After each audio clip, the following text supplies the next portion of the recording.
oli Minister of Land nga musajja wange butuufu kwenkana wa? Yes, kituufu. Nkola Minister of Lands, ndi personal assistant wa minister mu Ministry ya Lands. To be specific, abamu bayinza okitwala nga spokesperson wa Ministry of Lands because mu land ekyo ekifo tekibaddeemu.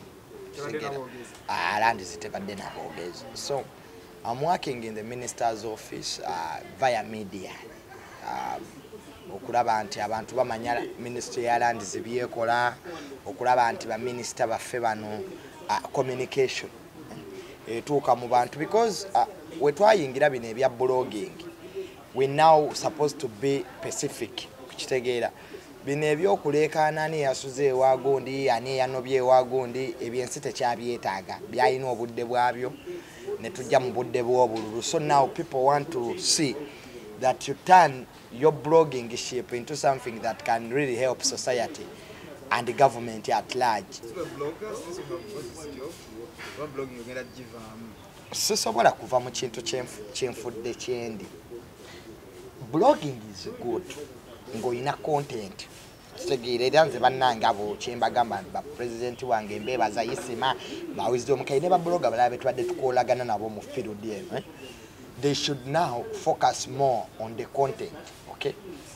Nabo basobola okufuna emirimu nga gino kijja kunsanyusa nnyo nga leero Isima bamufudde PR wa Centenary Bank.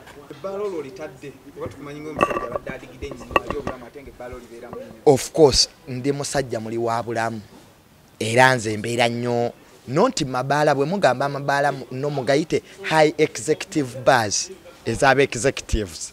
Omanyi ensobi gye mukola bw'oyogera ebbaala n'omu Kisenya ayinza okuloza nnyenda mugagendamu oba wane nateeta oba ekasubi no mbeeramu executive high executive bars kaongere kaako omulabye asobola okumanya. So I will continue because that is my leisure time.